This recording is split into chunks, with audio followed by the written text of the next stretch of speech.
Hello বন্ধুরা, welcome to my channel. আশা করি তোমরা সবাই ভালো আছো। আজকে আবার আমি তোমাদের জন্য নিয়ে এসেছি একটা দারুণ রেসিপি। আর আজকে হলো সানডে, তো বাকি দিনগুলোতে যা রান্না হোক না কেন, সানডে দিনটিতে কিন্তু মাছ মাংস ছাড়া অন্য কিছু খেতে ইচ্ছা করে না। তাই আজকে ভাবলাম চিকেনের একটা রেসিপি তোমাদের সাথে শেয়ার করি।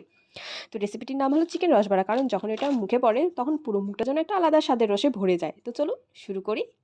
আমি প্রথমে চিকেনগুলোকে ভালো করে ধুয়ে পরিষ্কার করে নিয়েছি। আর এদিকে এদিকে কড়াইয়ে পরিমাণ মতো আমরা তেলও দিয়ে দিলাম। আর তেলটা গরম হয়ে গেলে এরপর দেবো পেঁয়াজ কুচি, তেজপাতা আর গোটা জিরে। আসলে মাছই হোক বা মাংসই হোক না কেন, পেঁয়াজ একটু বেশি পরিমাণে দিতে হয়।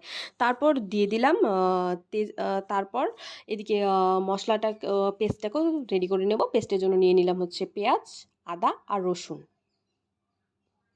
আমাদের পেস্টটাও রেডি। এই পেস্টটা এবার আমরা কড়াইয়ে দিয়ে দেবো।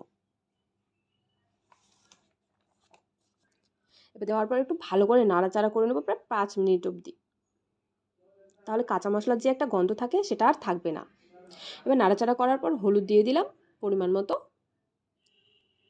তারপর একটু পরিমাণ মতো জিরে গুঁড়ো, ধনে গুঁড়ো দেওয়ার পর মশলাগুলোকে ভালো করে একটু নাড়াচাড়া করে নেব। এরপর শুকনো লঙ্কার গুঁড়ো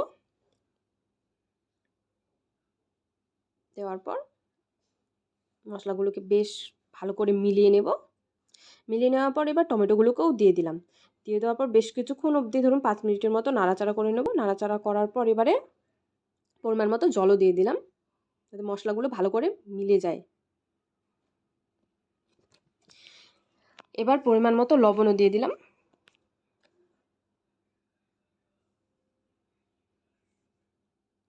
এবার চিকেনগুলোকে ভালো করে ভেজে নেওয়া মশলাগুলোর উপরে দিয়ে দেব।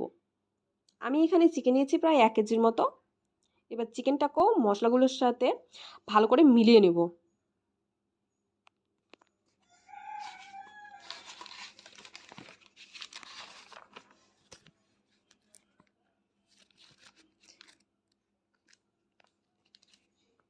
এবার মিলিয়ে নেওয়ার পর এবারে এতে পরিমাণ মতো আমরা গরম মশলা গুঁড়োটাকেও দিয়ে দেব। আপনারা চাইলে গরম মশলার গুঁড়োটা পরেও দিতে পারেন, কিন্তু আমি এখানে আগেই দিয়ে দিলাম।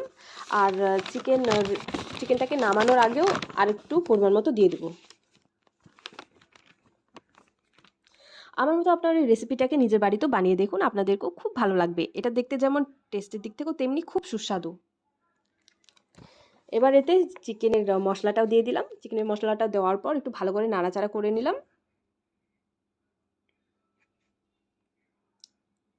দেখুন চিকেনের সাথে মশলাগুলো কি সুন্দরভাবে মিশে গেছে। চিকেনটাও দেখতে ভারী সুন্দর লাগছে, যেমন দেখতে তেমনি টেস্টের দিক থেকেও খুব সুন্দর। কিছু অবধি নাড়াচাড়া করার পর এটা জল দিয়ে দেবো সেদ্ধ করার মতো। আর সেদ্ধ করার জন্য দিয়ে দিলাম, আর তারপর ঢাকনাটা দিয়ে দিলাম। প্রায় 10-5 মিনিটের পর রাখার পর ঢাকনাটা তুলে নেব।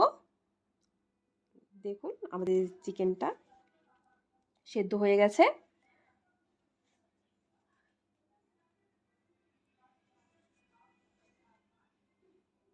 আমি এতে আগেই কিছু পরিমাণ গরম মশলা দিয়ে দিচ্ছি, কিন্তু নামানোর আগে আরেকটু কিছু পরিমাণে গরম মশলা দিয়ে দিলাম।